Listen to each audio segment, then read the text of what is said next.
So we never advertise. I think about a month ago was when I officially, or 6 weeks ago, put in that, Athena CRM is here. I'm the CEO, founder, what have you. But everything that has come our way, I've not even used my own network. It's all been word of mouth and all inbound. So touch wood, I feel so grateful for that. That is fantastic, Yeah. right? Because the product is speaking for itself. Yeah. The product's speaking for itself, right? Welcome to Talent Titans, the podcast where we bring you global entrepreneurs and leaders from the staffing industry. I'm your host, Suky Sodhi. This episode is sponsored by Ascen. Hiring in the US and Canada can be complicated, but Ascen makes it easy. Their all-in-one white label platform takes care of onboarding, payroll, benefits, and compliance so you can focus on growing your agency. To learn more, visit ascend.com. Now, let's jump right in and welcome today's guest. Our guest today is Karen Somal from Athena. Karen, welcome. Thank you. Thank you for having me, Suky. Thank you for joining us. Before we dive in, who are you and who's Athena? Okay, so my name's Karen Somal. I've been in the recruitment tech industry for the last 15 years, and Athena CRM is a product that we have been building and designing for recruitment agencies to replace traditional ATS and CRM systems. Amazing. Woman in tech. Yeah. Right? That you don't often see that, especially in our space. This is all really exciting. But here's the thing. ATS. Mm-hmm. ATS, it's just another ATS is, I said that to you originally Yep. when you and I spoke, right? I was like, an ATS and another one? But let's see where today's conversation takes us. So I'm going to fire my first question at you.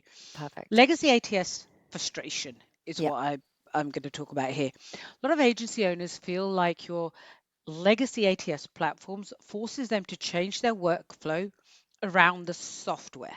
So I have to change how my process is to fit the software instead of the software adapting to the way that recruiters want to work. What do you think the older systems are getting wrong, and how did that help shape the way you built Athena? Okay. So I think the way that the way we used to think about recruitment years and years ago was it was always director led or management led. So traditionally, my personal belief is that the way CRMs and ATSs were built was always having the director in mind.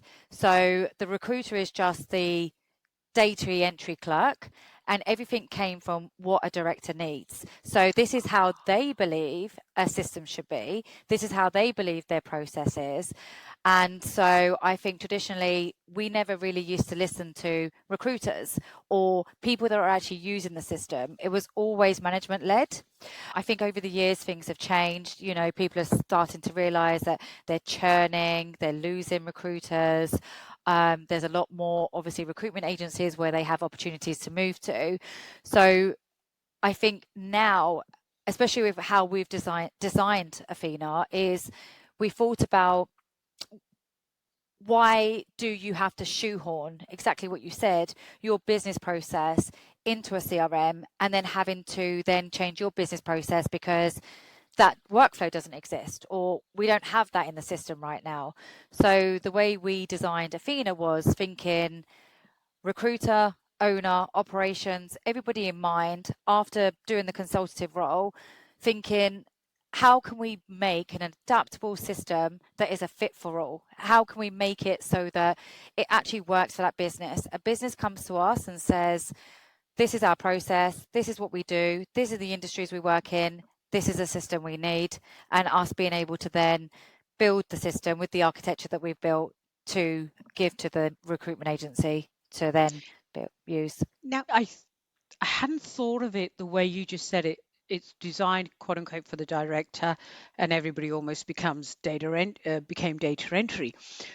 We should mention that you have a unique perspective on ATS systems and the implementation because because that's the career you've chosen, that's Hmm. the path you've done. So for those that don't know about that, quickly share a little bit about that.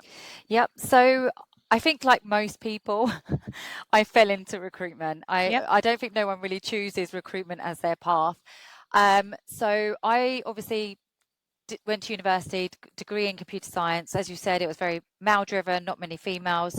And I fell into a company that, was an ATS and CRM system.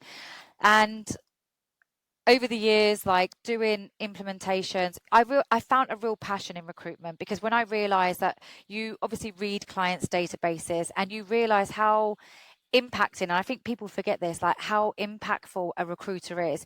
You're not just filling jobs, but you're changing lives. Like some people are just not, they're out of work or what have you, and you're giving someone their dream role. So over the years, like as part of that, I stayed in that sector but doing implementation. So I started off doing smaller implementations, because in back years and years when I first started, you didn't have the cloud servers, or none of that existed. It was a server that sat on site, or it was in an office. So the upgrades tend to be taking the data out, upgrading the server, then remigrating.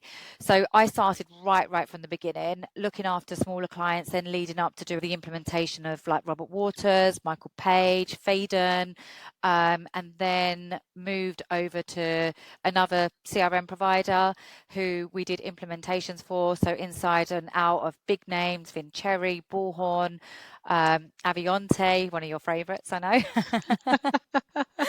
So yeah, and over that time, I then went solo. So as soon as I went solo, I got headhunted for Manpower, and it baffled me, because I'm sitting in these meetings, and it was funny because actually 5 years prior to that, I did say I should build my own CRM, and I said it in a jokey way with my colleagues that I used to work for, and everyone looked at me like it was a joke, like, oh, she's so stupid, or whatever, like a throwaway comment.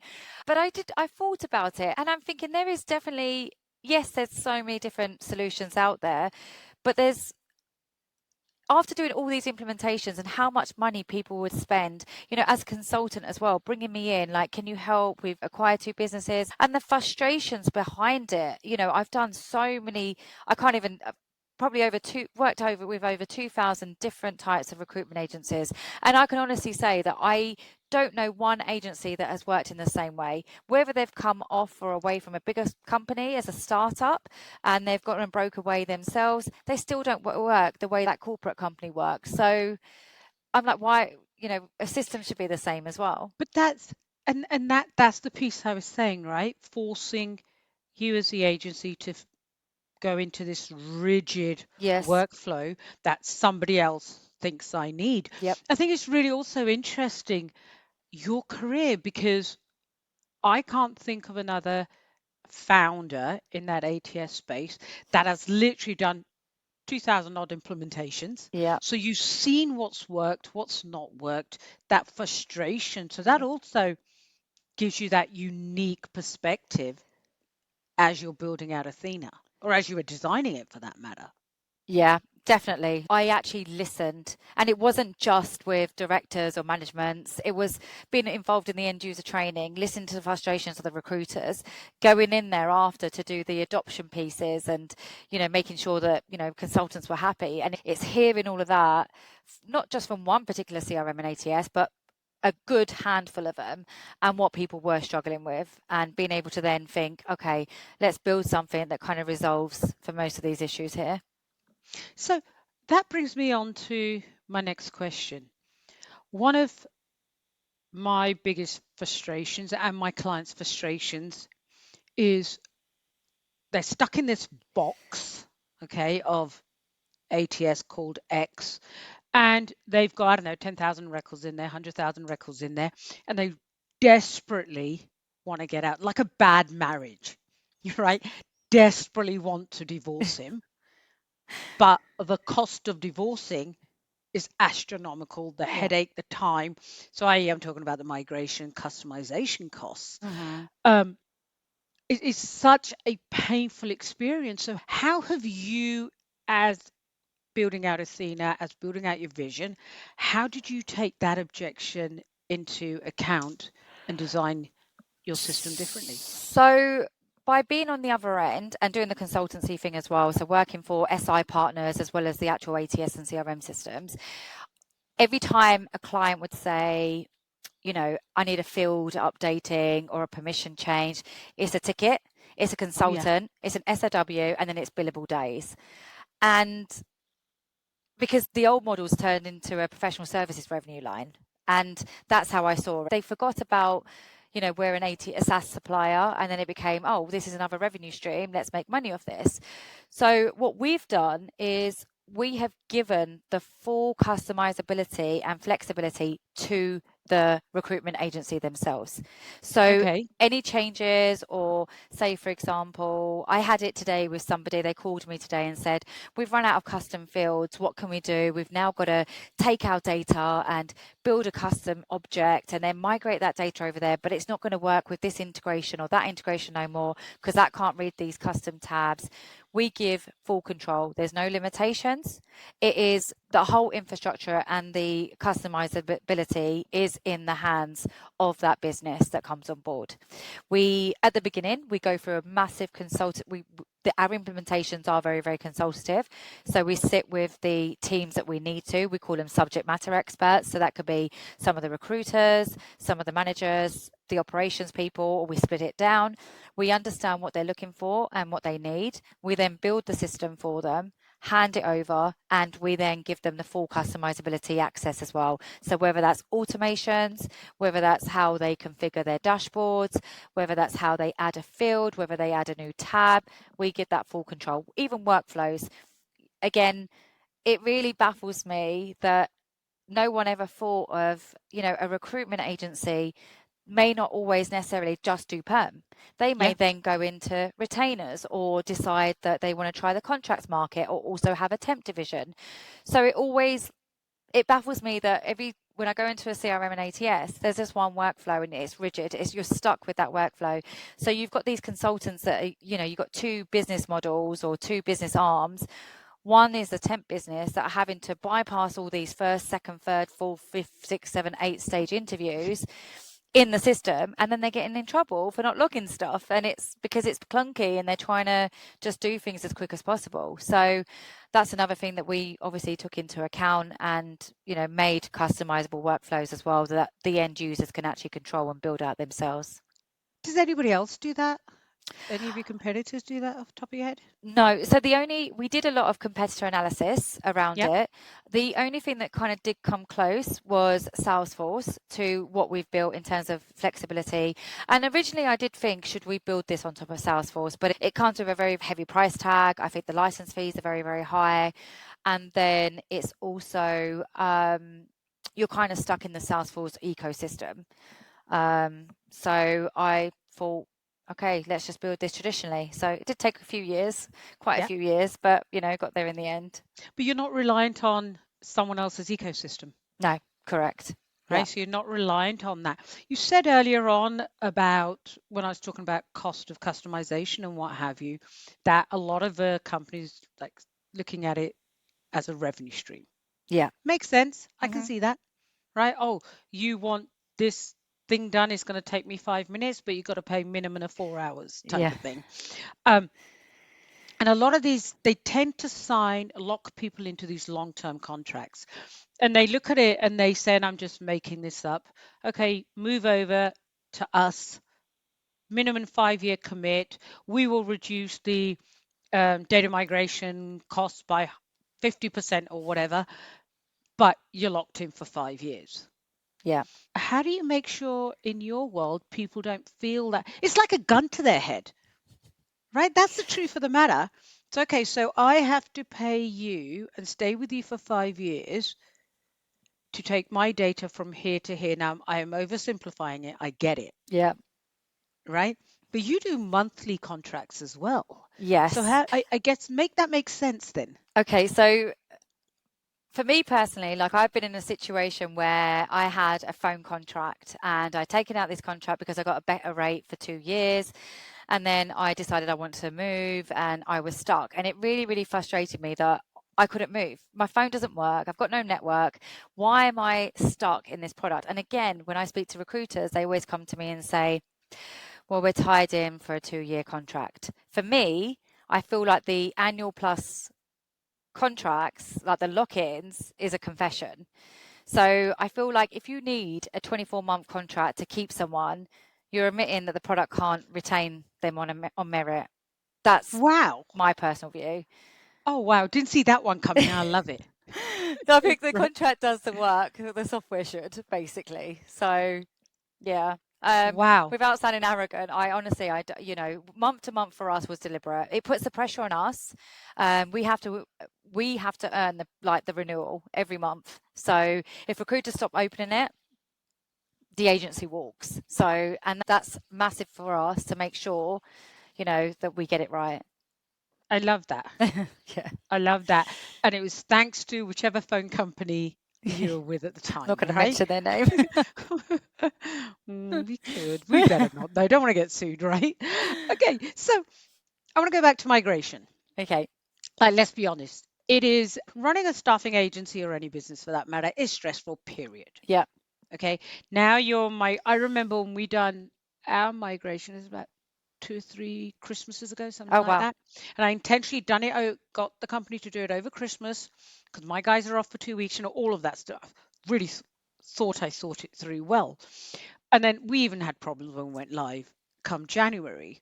So it's stressful anyhow, but a lot of people I talk to, it gives them anxiety. And some of the things I feel, it's almost terrifying in many ways, Yeah. especially when an agency has years of candidate client workflow data sitting in their platform. And now add in legislation, right? So Yeah. especially here in North America, the legislation, you blink and there's a new law that you've got to comply with, 100%. Yeah. right? What are the agencies usually most afraid of when it comes to migration then? I think a lot of people in a lot of people that like new clients that we're onboarding or people that haven't worked with us, they have gone through a migration experience, and I've never heard anyone say that was a great migration, or that was a really good experience, or anything like that. I mean, I touch wood, I've been very, very blessed. I've had really glowing LinkedIn recommendations because I see the way I do migrations very, very different. I've seen the way that companies try to do data migrations, how they put a lot of the onus on the clients.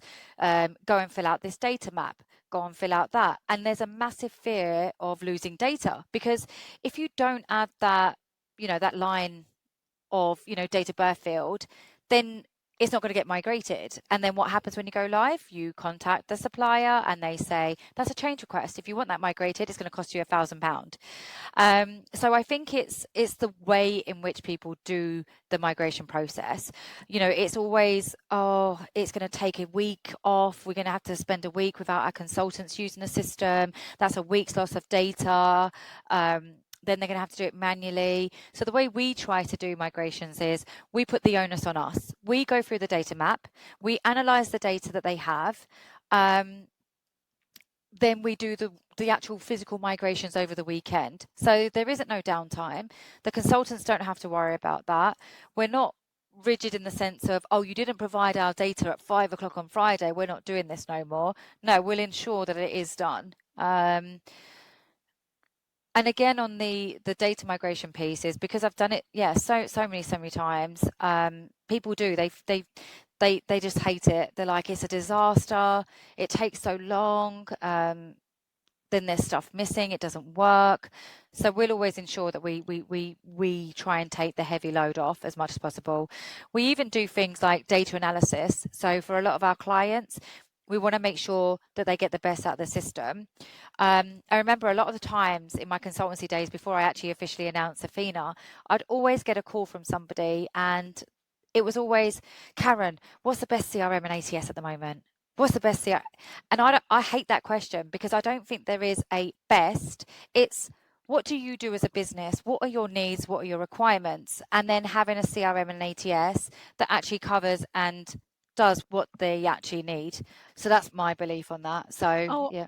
I love that response because if your requirement is this, then you may need a completely different system. That completely makes sense. But one of the things, as you were talking, the question going through my mind was, in your consulting days, Yep. you had to have seen some horror stories. You Yeah. got to share one. Oh, horror stories. Okay. Um, Karen, you don't have to name who they are, but of what recruiters have done or the disasters of what's like providers have done for both them? sides, both sides. I was Uh, thinking I've got some funny the stories as well, go for or it, horror. go for it. So a client, I remember they got migrated. Um, they went live. Everything was great. Everything was, hunky dory. They were happy. And then I get like I'm on a client's call, like a different client's call, and I get like 50 missed calls. So I'm like, oh my God, what on earth has happened? So I called this guy back and I was like, hello, X, how are you? Blah, blah, blah. And he was like, yeah, I'm good, Karen. I've got a really big problem. Something major has happened. I can't get out of this. I don't know what's happening or whatever. And I said, what's the matter? He said, my emails are being tracked against this one particular client of his. So I said, well, yeah, that's okay. And he's like, no, Karen, I need to delete it. I need to delete it. I don't want my wife to see these. Oh my Who worked God. with him. And I was like, you want to be professional, but I was like, I need to read these emails and have a look. Like, and I was like, the Oh only my way. God. I was like, the only way you can delete them now is by deleting the record. There's nothing you can do. So, yeah, that was one horror story. There's quite a few of people with their ideas. I mean, yeah, I could go on for days. There's funny stories, horror story. Another horror story was I had a client that had been using the system for about, this was through another SI partner that then came to me and they called me and said, we really need help. Like we're just at wit's end. And I said, okay, well, what's the problem? And they said, we've still got access to our legacy database, but this is, our new database, and we just can't work out what's happening. And again, this is where it goes to, telling a recruiter to go and do testing or test their migrations. They're not going to do it. Anyone that really believes that they're going to do it, unless you've got a big team behind you, no one, none of the. When I'm testing a system, I'm not making a placement. No. Yeah. Right? Yeah. So they then called me and I logged onto their system and had a look, and their whole data, I don't know how, had just been, you had like Karen Somal, Mr.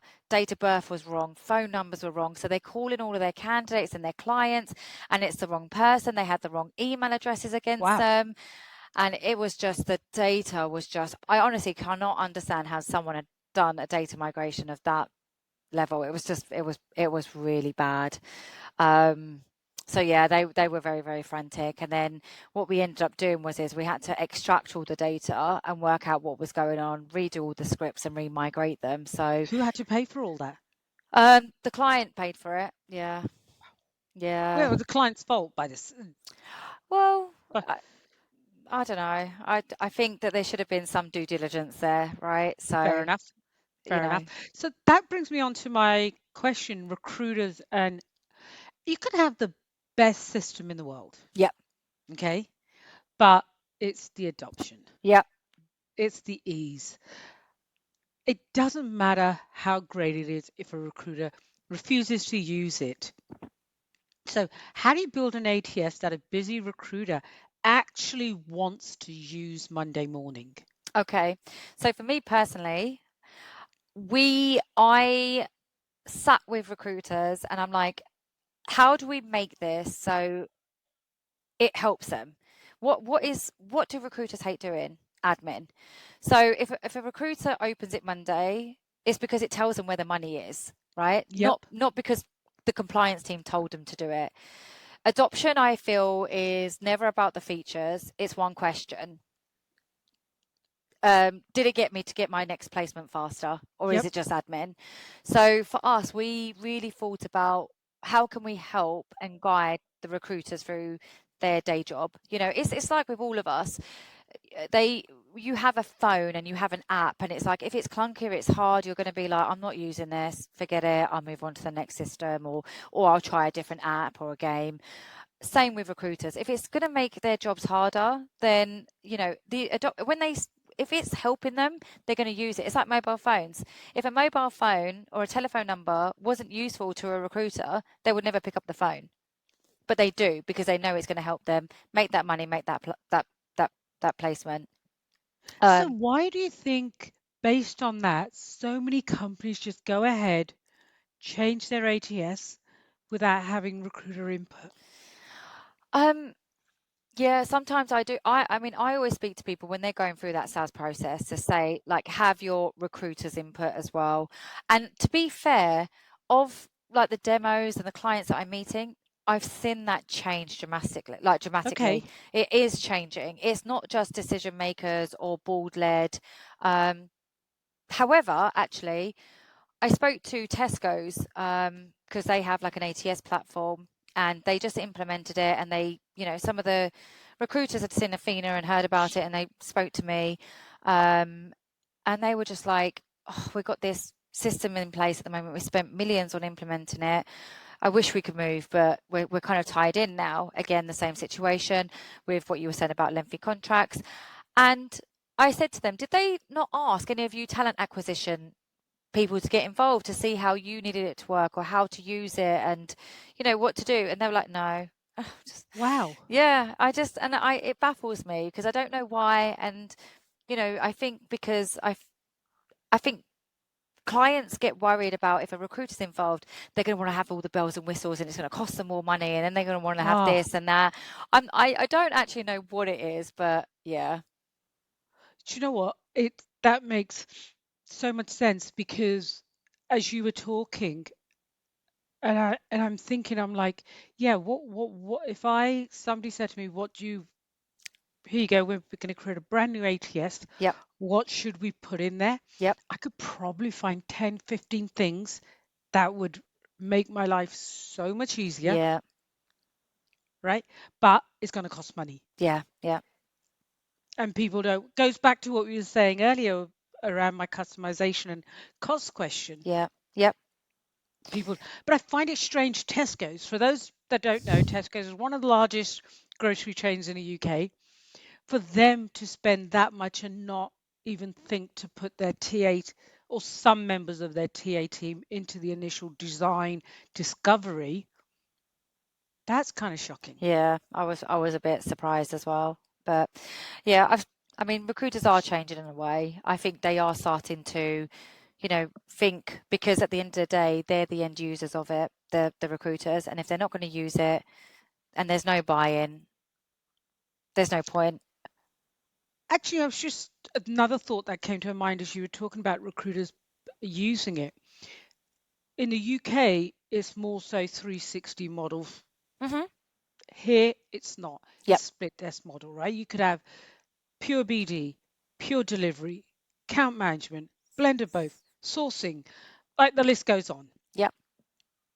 How do you, when you're dealing with North American clients, or it may be a stupid question because your answer might be, actually, Suki, I thought of that and I've already built it in, but how do you get the system? Because what I don't want to do is, if let's just say I'm purely on the client side, I don't want to be seeing all that Yep. candidate information. I want to see who's my most placeable candidate. Boom. Yep. So, do you hide that information? How have you segmented all of that data visually for a recruiter? So what we do, we lead with, what do they care about? So, like recruiters, what's cold, what to chase, what's hot, what's your predictable Yep. value?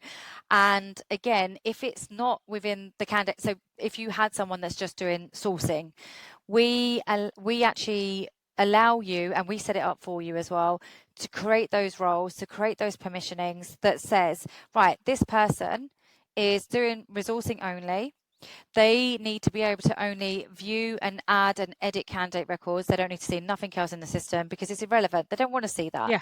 They don't want to see So it. nope. So we actually allow, we actually build that for the clients, and they can actually, or set it up themselves. It's quite simple. It's quite intuitive to be able to do that.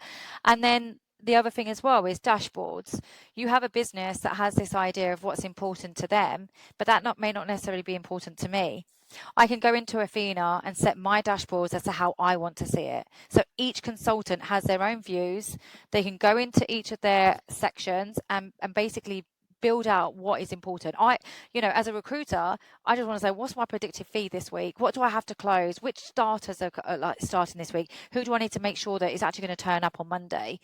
Those sort of things, as opposed to how many candidates have been added, what sources have been applied to them, or something from the compliance team who care about, have the umbrella company or limited company information been added, has this person gone through their compliance checks, do they have their visas, right to works, all of those type of things. So we build it custom to each user as well. That's amazing. So right at the beginning, I started off by saying something to the effect of another ATS, Yeah. right? It's a crowd.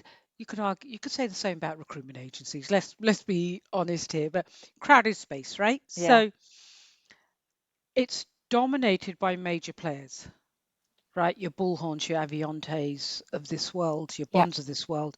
When you're building something newer, how do you decide where to compete directly and where to intentionally do things differently? We kind of touched on a few of the things that you've done differently, but what space did you decide to target?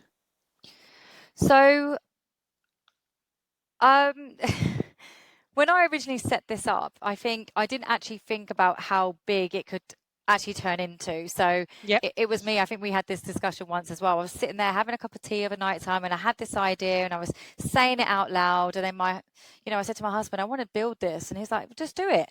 I was like, really? And it started off as a little diagram and how a CRM and an ATS should work. So when I originally set out, I didn't actually have any idea or intention as to this would be my ideal client. As we started to grow, we started getting smaller clients on, going through beta, and then we got a lot of interest in enterprise clients. So we did the mid-range and then enterprise, because they're like, this is perfect for us. So in terms of like sizing and how we fitted in, I didn't really, because like I said, I have to be true to my word. If we are that fully customizable, it doesn't matter what industry you work in, the system should work. It doesn't matter how big of a business you are, it should work. So in order to prove that concept, that's what we did. We have all different ranges of clients. Our biggest is 210 users, and then our smallest is one. So it's very, very different ranges of who we work with. Is there anybody that you would say Athena is not for? Yeah. I mean, at the moment, we don't go into like heavy temp businesses, because again, we don't have the middle back office solutions. We do, however, if somebody wanted that, is we can integrate. So we integrate with some companies in the UK like RSM, In Time, Timesheet Portal, for example. We can integrate with people, but we don't take that side on. And then with temp businesses, if it's day temp work, etc., it's fine. But if it's hourly and real labor, it can be quite difficult to manage in terms of all the different rates and stuff like that. So that is something But we haven't just, tackled yet. yeah, I want to be clear because you and I were talking about this on Mm-hmm. offline. Temps going into a warehouse, for argument's sake, for 8 hours next Tuesday, great, not a problem. Yep. System handles it well. It's that hourly labor, and by that we mean 2 hours here, 3 hours there, 4 hours there type of thing. Exactly. Yeah. Yeah, something Yeah. like that. So that's where you're not fully. And again, I love the fact that you're openly admitting this, Mm-hmm. because Well, most people just say, yeah, we can do that, and then worry about it in the background. yeah. I mean, I like I told you offline as well, with the client that we spoke to, they absolutely love the product. And he's like, Mhm. he fits that match. And I even said to him, like, again, we don't just sign anyone up. Our demos are very consultative. We want to make sure it's the right person. It's a lot of heavy lifting on our end, and we don't charge for implementations or migrations, so we take that cost on. So for us to then onboard someone and they leave in a month's time, it's not worth it. So we want to make sure. And even him, bless him, I'm like, these are suppliers that I recommend, or competitors of ours that's going to help you. But he's like, no, we still want to be on your system, because when you start to grow these things out, and I'm like, Yeah, I don't know. I don't know what You to just say. said something, and I want to just circle back to make sure that I didn't misunderstand you. Sure. I'm paraphrasing, but you just said you take on the financial risk, the cost of migration, customization, etc. Yes. So are you telling me that if I move my system to you today, Yep. I'm not paying my that's the worst part, the data migration. I feel like it's money that we're just burning. Yep. I No. get it. There's work that's done. I'm not denying that. So with you, there's no data migration No, costs. we've never charged any of our clients that have migrated across, whether it be from Bullhorn, Vincherry, Create. I think I said it the other day. Crelate out of the Crelate, US, that's it. out of the Yeah, US. Yep. yeah. Avionte, we don't charge for those. No. So, So this I find this fascinating because and it goes back to something you said earlier, being true. If your system works, yeah, you don't need to be tied in for however long. And now what you're also saying is one layer above that. I know my system works. I know my integration is going to work. There's not going to be any problems because I'm not charging you for it. So it's in my interest to get it right the first time. yeah, Pretty yeah, much what we're yeah, saying. exactly. Yeah. We need to make sure it's right on both sides and it's a good match because it is a lot of investment our end. Yeah. So, Yeah, that we do also, we buy people out of their existing contracts because we actually like them to have a little bit of a leeway in turning over. So say, for example, just in case there is a problem or they're a bit worried about something or they've gone live and they don't think something's right, it wasn't migrated, they have their legacy system that they can still go to double check if they need to. So that's just a extra layer of security on their end. to me, that's confidence in your system, Yeah. right? That to me, that's confidence that when somebody has switched over to yourselves, they're going to love it and they're going to stay. Yeah. Which brings me on to my last question because I know we're coming up to time. I want to talk about the breaking point, Hmm. right? We all, ATS, we all like to complain about it. We do, right? But they're looking, so those agency owners or decision makers are looking at their system saying, rolling their eyes, saying, oh God, this is frustrating. I hate it. It's slowing them down, but they keep putting it off because it's a headache. It's not, it's a big project. What is the real breaking point where staying with the wrong system starts costing them more than to move? Yep. So for me personally, I think the breaking point is when the system stops merely being annoying, but it starts becoming expensive. The owners can't see that because the cost is sometimes invisible. And it's not just the physical cost, but it's the cost of the recruiters not adding things. Um, Sometimes, I mean, I've had it in the past where people have come to me, years and years have been in the business and they call me and say, right, I've been given your name. I need some help. We've got a massive problem with our system. We're actually going through acquisition. So this is a very, very secretive conversation. We don't want anybody to be afraid or aware, but we need your help with the data. And I said, okay, like this is just one example. And this happens a lot. So they come to me and say, we have the financials. We have the accountant's documents, we have the company statements, but we don't have the data to back it up. So for us, we're unsellable right now. How can we now fix this problem? But by that point, it's too late. And that's when it becomes expensive in the sense of, they've treated their CRM as a filing cabinet. Things are not being logged because it's clunky. It takes them 10 minutes just to be able to add a candidate's record. They can't send emails. Nothing's automated that's my view on breaking point as well. Yeah, because I was talking to somebody after the London event last week, and she Yep. was talking about a company that's been audited. They're Yep. having their top clients told them they're doing an audit, but none of the paperwork, no, beg your pardon, the system, the data isn't there. Yeah.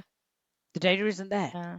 They know what the end result is, but and in all honesty, I don't know what part the audit's happening on, Yeah. but they literally gave them like 4 weeks notice or something to say you're going to be audited.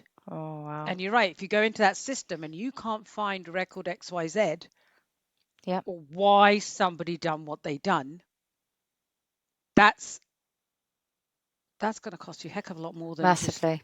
migration costs, Yeah. right? But this has been awesome. What are your final thoughts? I mean, business, what, 2 years old? 3 Um, years?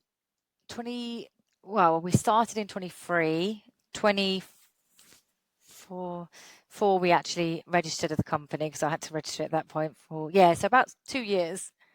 So you're doing really well in the UK market, Yeah. but you've now hit North America as well. Yeah. Which I don't know how that happened, but yeah. I don't know Don't whether know it how was that. pot luck, but yeah, no, yeah, we've got quite a lot of clients in North America, which has been really, really exciting for us because yeah, I didn't think it would happen. Also clients in Australia and Dubai. So yeah. But it goes back to what you said earlier. Most people would be horrified that you don't have your ideal client avatar as part of the strategy, right? Hmm. But I wonder whether it's because you did not have that, you created a system, no contracts, no nothing. Is it word of mouth? How are these people hearing about you? Um, Considering I actually, although Athena's been going for quite some time, we never put anything out to market, so we never advertise. I think about a month ago was when I officially, or 6 weeks ago, put in that, Athena CRM is here. I'm the CEO, founder, what have you. But everything that has, kind of come our way, I've not even used my own network. It's all been word of mouth and all inbound. So touch wood, I feel so grateful for that. And even the Canadian stuff, I think somebody mentioned to one person and just said, you need a demo of this. This is just unreal. And I think there was something, I mean, I don't use this. I didn't know about it till recently, but someone said, Reddit, is it Yep. Reddit? Yeah. So someone mentioned us in a post, I think a North America client, and then it kind of then traveled and people were then requesting demos. So yeah. That is fantastic, Yeah. right? Because the product is speaking for itself. Yeah. The product's speaking for itself, right? You know what? One thing I do want to do at some point, I want to come back and record another podcast, only this time, Women in Tech. Oh, I want to hear that story as well. But let's get this one out of the way. Let's get, because you're really busy with work, but let's come back and do that one because I think there's going to be that's going to be make some good listening as well. perfect. Yeah. There's some funny stories in that one as well. Oh, I'm sure there is, right? I'm sure there is. Karen, thank you ever so No, much for your thank you, time. Suki. Really appreciate this. Thank you You for take your care. time. You too. Take care. Bye. Bye. Bye. Thanks for listening to Talent Tidings. Be sure to follow the show so you never miss an episode. And if you enjoyed today's conversation, share it with your colleagues or leave a review. It really helps others discover us. Talent Tidings is sponsored by Ascend, the platform that simplifies hiring across the US and Canada. From onboarding and payroll to benefits and compliance, they handle the back office so you can focus on growing your agency. Learn more at ascend.com. I'm Suky Sodhi, and I'll see you next time.